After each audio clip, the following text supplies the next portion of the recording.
All that he remembers is that his aim is to enable his pupils to get through the examination. اب دیکھیں یہاں پہ جو بھی انگلش پڑھائی جا رہی ہے وہ صرف اور صرف کس لیے ہے کہ آپ بچوں کو امتحان میں پاس کروا دیں. وہ لینگویج ہے نہیں اور اس کا کوئی فائدہ بھی نہیں ہے، وہ صرف ویسٹ آف ٹائم ہے. اس لحاظ سے ویسٹ آف ٹائم ہے کہ دیکھیں وہ بچے جو ہے نا جب اس کے بعد میٹرک انٹرمیڈیٹ میں 90 نمبر لینے کے بعد بھی جب اگر آئلٹس کا ٹیسٹ دیتے ہیں تو اس میں وہ اچھے پرفارم نہیں کر سکتے. تو اس کی وجہ کیا ہے کہ انہوں نے لینگویج پڑھی ہی نہیں ہے. انہوں نے چند ایک سٹوریز پڑھی ہیں، ان سٹوریز کی بیس پہ انہوں نے ایک پیپر پاس کر لیا ہے، بے شک اس میں ان کے 90% مارکس آئے ہیں یا 95% مارکس آئے ہیں. تو مارکس کی بیس پہ تو ہم یہ وہ نہیں کر سکتے، اور وہ بھی ایک بک جس میں صرف سٹوریز دی ہوئی ہیں.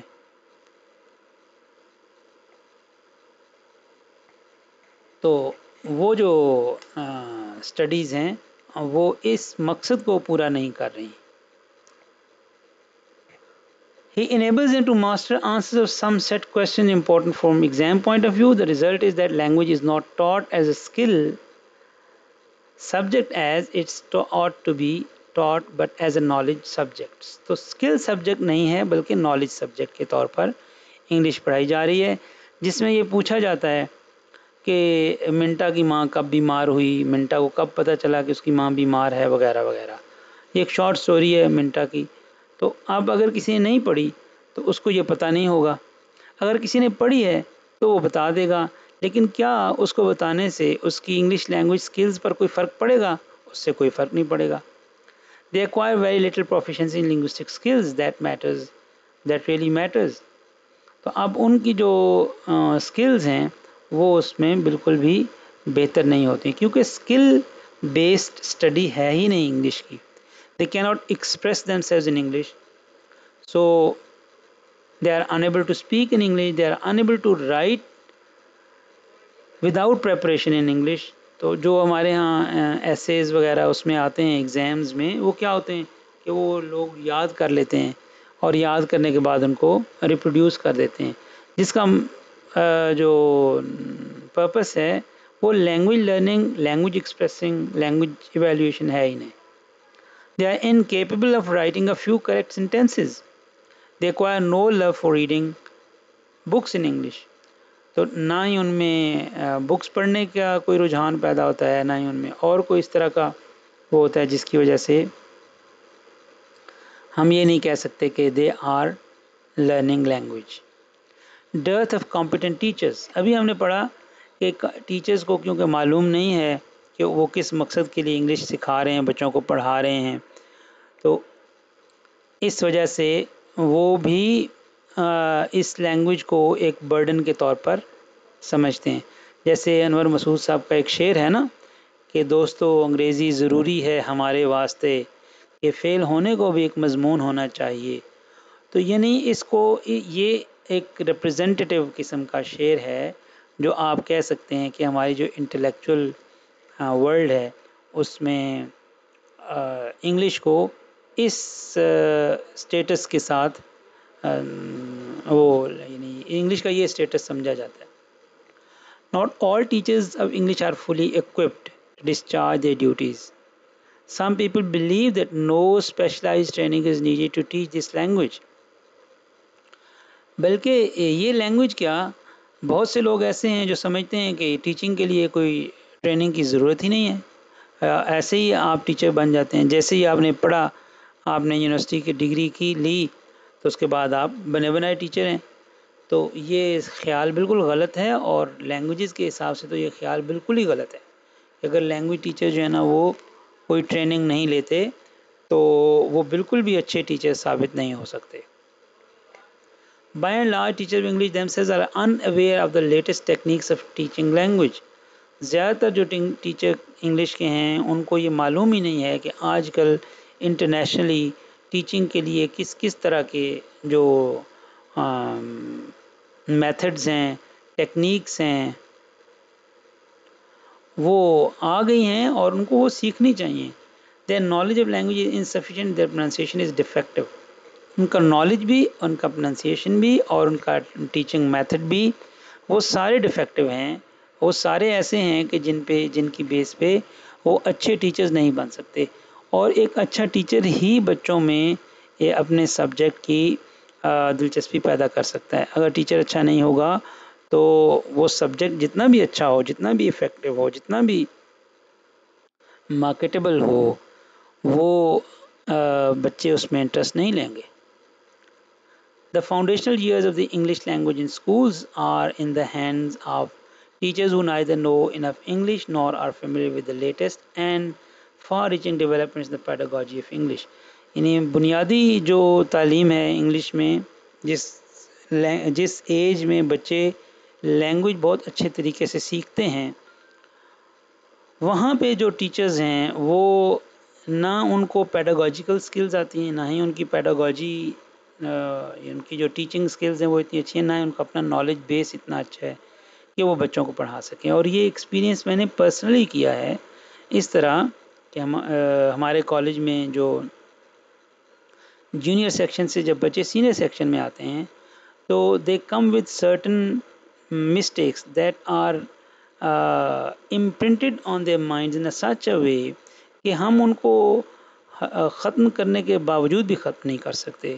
فار ایگزامپل ایک ایگزامپل شیئر کروں گا کہ یورز کے ساتھ اپوسٹرافی نہیں ہوتی، اور وہ جو بچے ہیں وہ ہمارے پاس بی ایس کر کے بھی نکل جاتے ہیں اور ہم ان کو بتاتے رہتے ہیں کہ یورز کے اوپر اپوسٹرافی نہیں ہوتی، لیکن وہ اپوسٹرافی ختم کرنے کے لیے تیار نہیں ہوتے. There is a grave shortage of trained and fully qualified teachers. تو جس طرح باقی فیلڈز میں بھی یہ پرابلم ہے کہ ٹیچرز جو ہے نا وہ بہتر نہیں ملتے، انگلش میں وہ پرابلم اس سے بھی زیادہ ہے، کیونکہ English is a language as well as a skill and a subject as well. The supervision of English teaching in schools has continued to be neglected, with hardly any trained specialists engaged in this task. اور ان کے جو supervisors ہیں وہ بھی trend نہیں ہیں. اب اگر ایک سپروائزر مین جیسے پرنسپل ہوتے ہیں یا اس طرح کے جو یا ڈائریکٹرز وغیرہ ہوتے ہیں، اب اگر وہ کسی اور سبجیکٹ کے ہیں تو ان کو بالکل معلوم نہیں ہوگا کہ لینگویج پڑھانے کے لیے کیا کیا چیزیں یا کیا کیا وہ ضروری ہے، کس طرح کے ٹیچرز ہونے چاہیے، کس طرح کا لینگویج کلاس روم ہونا چاہیے. آپ کو پتہ ہوگا کہ لینگویج کلاس روم میں اگر فکسڈ چیئرز پڑی ہوئی ہیں تو ایک اچھا کلاس روم سمجھا نہیں جاتا. لینگویج کلاس روم میں اگر بچے 25 سے اوپر ہوتے ہیں تو دے کی ناٹ لرن اے لینگویج. تو اس لیے ایک لینگویج کلاس روم کی الگ سے ریکوائرمنٹس ہوتی ہیں. اگر اس میں لسننگ کا اکوپمنٹ ہے تو وہ تو بہت ہی اچھی بات ہے. The result is that teachers receive no guidance in their teaching. They go on following the traditional methods of teaching the language. اور وہ اسی طرح سے وہ کرتے رہتے ہیں. یعنی ایون جن لوگوں کو پتہ ہے، جیسے ہمیں پتہ ہے کہ لینگویج کس طرح سے پڑھانی ہے، لیکن ہم بھی جب اس سیٹ اپ میں جاتے ہیں تو وہاں کیونکہ بچوں کا بھی مقصد اور ہماری ایڈمنسٹریشن کا بھی مقصد یہ ہوتا ہے کہ یہ بچے اچھے نمبر لے لیں، اور بچوں کا مقصد بھی یہ ہوتا ہے، ان کے پیرنٹس کا مقصد بھی یہ ہوتا ہے. تو یہ جاننے کے باوجود کہ ہم ان کو لینگویج نہیں پڑھا رہے، ہم ان کو وہی پڑھانا پڑتا ہے. اس کی وجہ یہ ہے کہ اگر ہم ان کو لینگویج پڑھانا شروع کر دیں اور ان کی جو ٹیکسٹ بکس ہیں وہ نہ پڑھائیں تو وہ ان دی اینڈ وہ بچے بھی شکایت کریں گے کہ آپ نے ٹیکسٹ بک تو پڑھائی نہیں جس میں سوال آئے ہیں اور ہمارے نمبر اچھے نہیں آئے. بے شک ان کی سکلز جو ہے وہ امپروو ہو جائیں اور وہ پہلے سے بہتر یوزرز آف انگلش بن جائیں، لیکن پھر بھی اس بات پہ وہ ناراض ضرور ہوں گے کہ آپ نے ہمیں ایسے نہیں پڑھایا کہ ہمارے نمبر اچھے آ جاتے، اور ان نمبروں کی بیس پہ ہمارا آگے میڈیکل میں انجینئرنگ میں ایڈمیشن ہو جاتا تو ہمارے لیے تو وہ زیادہ بہتر تھا، ہمارا ایم تو وہ تھا. تو یہ ایک پرابلم جو ہے وہ جن لوگوں کو پتہ ہے ان کو بھی فیس کرنا پڑتا ہے. اس کی وجہ یہ ہے کہ جو ان کا پرپس ہے وہ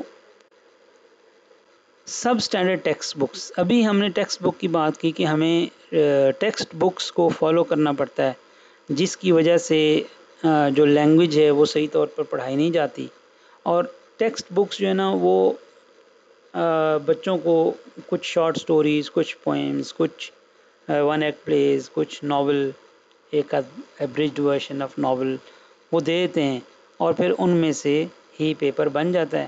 اب اگر ایک بچے کو یہ نہیں پتا کہ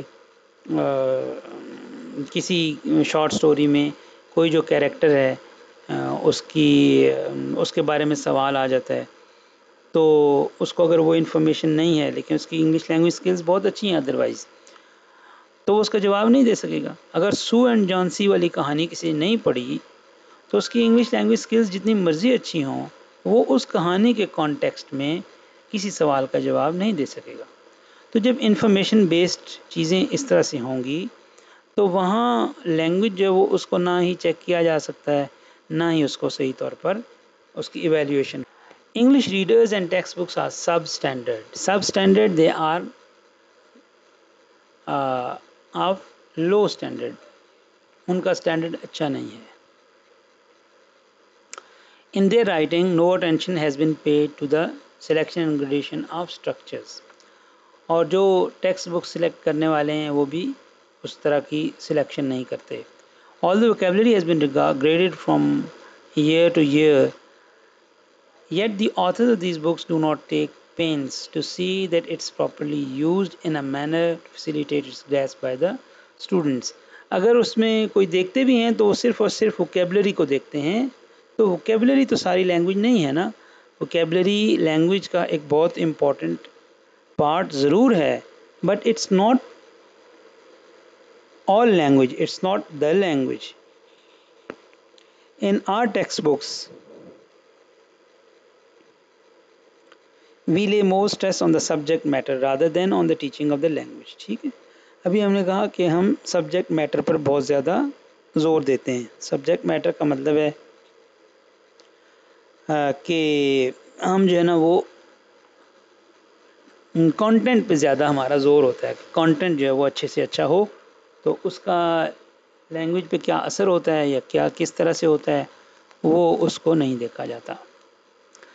as a result pays more attention to the subject matter rather than to، جیسے میں نے آپ کو کہا نا کہ the authors of the text is required to include chapters on the biographies of great men, on health, hygiene, road sense, etc. تو اب اگر کسی کے بارے میں انفارمیشن بیسڈ وہ ہے سبق ہے، لیسن ہے، تو اس میں سے انفارمیشن ہی پوچھی جاتی ہے۔ جیسے پہلے ایک ناول پڑھایا جاتا تھا مسٹر چپس، اب نہیں پڑھایا جاتا۔ تو اب مسٹر چپس کب پیدا ہوا، مسٹر چپس نے کب ملازمت شروع کی، مسٹر چپس کی کب شادی ہوئی، اس کا انگلش لینگویج کے سکلز کے ساتھ یا لرننگ کے ساتھ کوئی تعلق نہیں ہے۔ اگر کسی کو پتہ بھی ہوگا کہ مسٹر چپس 1885 میں مثال کے طور پر پیدا ہوا، تو اس کی انگلش لینگویج سکلز تو کسی اس میں پرکھی نہیں جا رہی نا۔ The illustrations in these textbooks, which are indeed few, leave much to be desired. اسی طرح illustrations بھی نہیں ہوتی۔ illustrations یعنی تصویروں کی مدد سے جو چیزیں بتائی جا سکتی ہیں، سکھائی جا سکتی ہیں، پڑھائی جا سکتی ہیں۔ There is usually not included any practice exercise to teach the language to the students. Rather there are testing exercises. تو ایسی ایکسرسائزز ہونی چاہیے جن میں بچوں کو لینگویج کی سکھائی جائے۔ جیسے آپ نے اگر کسی اس کی کوئی گرامر کی بک پڑھی ہو تو اس میں اس طرح سے ایکسرسائز ڈیزائن کی جاتی ہیں کہ جب آپ وہ ایکسرسائز کرتے ہیں تو آپ کی لرننگ انہانس ہوتی ہے۔ تو وہاں ٹیکسٹ بک میں ایکسرسائز کا مقصد ٹیسٹ کرنا نہیں ہوتا بلکہ لرننگ کو انہانس کرنا ہونا چاہیے۔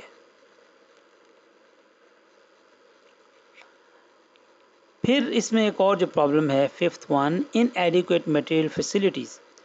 اب جو لرننگ فیسلٹیز ہیں، مٹیریل فیسلٹیز، وہ یہ ہیں کہ آپ کے پاس ایسے ریسورسز ہوں جو آپ اسٹوڈنٹس کے سے شیئر کریں، اور اس کے علاوہ جو ٹیکسٹ بکس ہیں اس کے علاوہ بھی آپ کے پاس ریسورسز موجود ہوں جو آپ ان کو بتائیں، جس کی وجہ سے یا جس کے تھرو وہ اور زیادہ سیکھ سکیں۔ Modern teaching lays emphasis on the use of audio visual aids. اس لیے کہ کچھ بچے ہوتے ہیں جو صرف لسننگ سے زیادہ سیکھتے ہیں، سننے سے زیادہ سیکھتے ہیں. کچھ بچے ہوتے ہیں جو دیکھنے سے زیادہ سیکھتے ہیں. کچھ بچے ہوتے ہیں جو کر کے زیادہ سیکھتے ہیں. These aids made the lesson interesting and easy. ان ایڈز کا مقصد یہ ہوتا ہے، یہ ٹیچنگ ایڈز ہوتی ہیں یا آڈیو ویژول ایڈز ہوتی ہیں، ان کا مقصد یہ ہوتا ہے کہ بچوں اسٹوڈنٹس ایزیلی سیکھیں، ان کا انٹرسٹ پیدا ہو اور جو لرننگ ہے وہ lasting who. Our schools are not equipped with audio-visual aids such as flashcards, charts, pictures, models, film strips, gramophone records, tape recorders, internet facility also for this purpose, etc.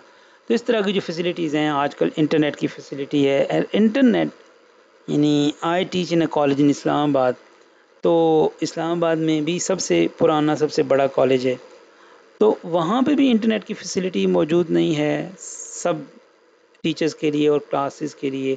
تو پھر کہاں پہ موجود ہوگی؟ اور انٹرنیٹ آج کل ایک بہت بڑا ریسورس ہے جو کہ آپ اس میں یعنی آپ یہ کہہ سکتے ہیں کہ اس کے تھرو آپ بہت سی چیزیں سیکھ سکتے ہیں. with the help in language learning. All these things they help in language learning. Even some classroom functions without a suitable blackboard or colored chalk. یعنی نہ بلیک بورڈ ہوتا ہے، نہ چاک ہوتے ہیں، نہ ہی وائٹ بورڈ ہوتا ہے، نہ ہی، اور وائٹ بورڈ سے زیادہ افیکٹو بلیک بورڈ ہے. Unless these material facilities are provided, the quality of English teaching cannot be raised. اگر یہ ساری چیزیں صحیح نہیں ہو سکتی تو ہم انگلش لینگویج کی ٹیچنگ کی کوالٹی کو بہتر نہیں کر سکتے. The faulty examination system، ایک اور بہت امپورٹنٹ فیکٹر وہ یہ ہے کہ آپ اچھی کتابیں بھی بنا لیں اور اس کے بعد آپ سب کچھ اچھا کر لیں، لیکن اگر آپ کے پاس ایگزامینیشن سسٹم ٹھیک نہیں ہے تو پھر آپ بالکل بھی اس سے وہ فائدہ حاصل نہیں کر سکتے جو فائدہ ملنا چاہیے.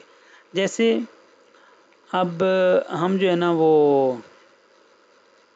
یہ تو کہتے ہیں کہ بچوں کی جو اسپیکنگ ہے وہ اچھی نہیں چاہیے، لیکن کسی لیول پر آپ لوگ اب یعنی یہ جو کورس ہے BS لیول کا کورس ہے، تو کیا آپ لوگوں نے آج تک کوئی کسی لیول پر اسپیکنگ کا ٹیسٹ دیا ہے؟ نہ ہی آج تک دیا ہے، نہ ہی آئندہ دیں گے. تو اب اسپیکنگ کیسے ٹھیک ہوگی؟ بے شک ہم اس کے اوپر جتنا مرضی ایمفیسس رکھ دیں، لیکن اگر ایگزام میں اسپیکنگ کا ایک پورشن نہیں ہوگا اور اس پر ایویلیویشن نہیں ہوگی تو nobody will bother about practicing speaking. Since the type of examination influences the methods of teaching to a large extent, examination in English is to be blamed for some of the defects. تو examination ایک بہت بڑا source ہوتا ہے کہ آپ اس کو assess کرتے ہیں کہ ایک بچے نے کیا سیکھا ہے اور پھر اس کو اس کے مطابق گریڈنگ دیتے ہیں. تو بچے جو ہیں اپنی جن ایریاز ویک ہوتے ہیں ان ایریاز کو وہ بہتر کر لیتے ہیں.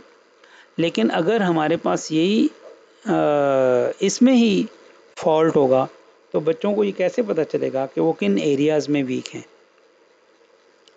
یہی پرابلم ہمارے انگلش لینگویج ٹیچنگ سسٹم کے ساتھ ہے کہ students are enable to know their weaker areas because they are only tested in writing. بلکہ رائٹنگ میں بھی ٹیسٹ ان کا نہیں کیا جاتا، بلکہ کیا کیا جاتا ہے کہ صرف ان سے رٹے رٹائے سوالوں کے جواب لے لیے جاتے ہیں اور اس کی بیس پہ ان کو پاس یا فیل کر دیا جاتا ہے. Since the type of examination under the present system, a student can get through the exam if he cares to remember answers to certain stock questions. تو بالکل اگر کچھ سوال جواب وہ یاد کر لیں تو پاس ہو جاتے ہیں. تو اس کا نتیجہ یہ ہوا ہے کہ ان کے پاس پریکٹیکل نالج جو ہے وہ اس کا نہیں آیا، کوئی اسکل نہیں آئی ان کے پاس. لینگویج کلاس رومز کے لیے ایک اور بہت بڑا مسئلہ ہے، وہ ہے لارج کلاسز کا. ابھی میں نے آپ کو کہا کہ زیادہ سے زیادہ 25 یا 30 اسٹوڈنٹس اگر لینگویج کلاس میں ہوں گے تو وہ صحیح طور پر سیکھ سکیں گے. اگر اس سے زیادہ ہوں گے تو بالکل صحیح نہیں سیکھ سکیں گے. تو large classes is a big problem in our classrooms, in our schools. Thanks to population explosion, classes have become overcrowded, leaving no scope for individual attention. Language class rooms میں اسٹوڈنٹس کو انڈیویجول اٹینشن چاہیے ہوتی ہے، ان کو انفرادی توجہ چاہیے ہوتی ہے، جو ہم نہیں دے سکتے. جب 60 پلس اسٹوڈنٹس ایک کلاس میں بیٹھے ہوں گے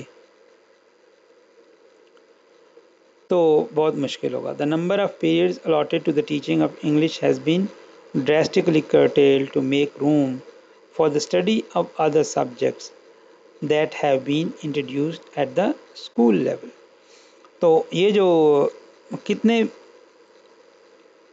پیریڈ پر ویک ایک سبجیکٹ کو ملتے ہیں وہ بھی ایک بہت بڑا مسئلہ ہے کہ کتنے پیریڈ پر ویک کسی ایک کو ملتے ہیں. تو انگلش کو کتنے پیریڈ ملتے ہیں، باقی سبجیکٹس کو کتنے پیریڈ ملتے ہیں، یہ بھی ایک پرابلم ہے. The psychology of changing behavior. So the psychology of changing behavior says it's difficult to change behavior. Changing one's behavior involves changing one's pattern of thinking. تو اگر ہم کسی کا بیہیویئر چینج کرنا چاہتے ہیں تو ہمیں اس کا وے آف تھنکنگ چینج کرنا پڑے گا, which is a huge task. To change one's view of learning requires flexibility that everyone does not have. Mr. Ronald Mackin's paper on the teaching of English in difficult circumstances is of special relevance to the teaching of English in Pakistan. He says the old-fashioned type of benches and desks which restrict movement. ابھی کچھ دیر پہلے میں نے کہا کہ اگر آپ کی فکس کلاس رومز ہیں تو آپ جو ہے وہ نہیں کر سکتے, وہ ایک اچھے کلاس رومز ثابت نہیں ہوں گے لینگویج کے لیے. جیسے اس نے کہا کہ if you restrict movement, the bad light, the noise from neighboring classes, which may be separated from them by noting but nothing more than a bamboo screen, insufficient provision for this subject in timetable, lack of aids of all kinds, interference from parents or dominating conservatives, headmaster, and finally the requirement of examination system which places a premium on the written language and consequently seems to favor the grammar grinder on the old school. یہ وہ سارے مسائل ہیں جن کا mister Ronald نے ذکر کیا آپ نے ایک اس میں, کہ یہ سارے پرابلمز ہیں. جیسے فکسڈ بینچز ہیں جو موومنٹ صحیح نہیں کرنے دیتے, کیونکہ لینگویج کی کلاس رومز میں you have to do pair work, you have to do group work, and when you do group work and pair work the students they learn better. In the same way, bad light, noise from neighboring classes, and the neighboring classes are so noisy that you are unable to concentrate on your lesson in your own class. In the same way, insufficient provision for the subject in the timetable. Now, English is not a subject, it's a language, and language requires more number of teaching hours than the normal subjects. And then language requires different kind of examination system, تو examination system بھی اس کا الگ ہونا چاہیے. Grammar میں اتنا زیادہ focus ہوتا ہے کہ باقی چیزیں رہ جاتی ہیں. Methods of teaching English, we discuss this in the beginning of our workshop that even today the most widespread language of teaching English is GTM, that is grammar translation method, in which grammar is taught through translation, and language is considered to be only translation from one language to the other language and vice versa. So grammar translation method is most wasteful and still followed in majority of schools. Oral work, which is soul of any good method, is neglected. Grammar translation method میں oral work بالکل نہیں ہوتا, بلکہ grammar work بھی نہیں ہوتا. There is no oral practice on the part of the students, as a result of which they cannot construct a few sentences of English of their own accord. So they cannot make new sentences, they only memorize existing sentences, and then they are able to translate a few sentences from Urdu to English and English to Urdu. In this way, they think that they have learnt a language. All that they do is to cram answers to certain set questions, and teachers have them do so. And teachers evaluate them on the basis of that cramming. If a student is good at cramming, good at memorization, his or her marks are better than others. The method to be followed is the oral approach, popularly known as structured approach in our country. Oral means Oral means listening and oral means speaking. There are some institutions like Beacon House, Ali Institute, where this direct method is adopted in teaching English, but the number of these institutions and the outcome is very less. So there are few institutions which follow direct method or the proper method of teaching English, but their students and their outcome is not appropriate, is not enough. Cultural impacts of English. We discussed in the beginning as well. English introduces to us a civilization of the other foreign countries, especially the Western culture. It's through this language that we have shared the wisdom of the West. So we come to know what the West and the Western thinkers think, because when we read their writings, we learn their culture and their thinking as well.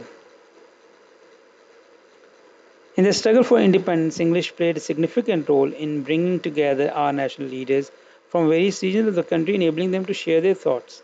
So, this is writer's perspective that English played a major role in bringing our leaders together who didn't know other languages but English.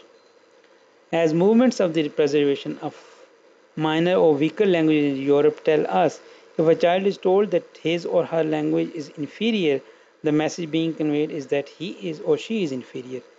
And when the British they colonized subcontinent, they made us realize that our language, our culture, and our understanding of the world, our worldview, they are all inferior to their language, their culture, their worldview. And we have accepted all these things as they taught us. In short, one is giving a negative image to children by telling them that the cultural capital they possess is not capital at all, but a stigma and a handicap.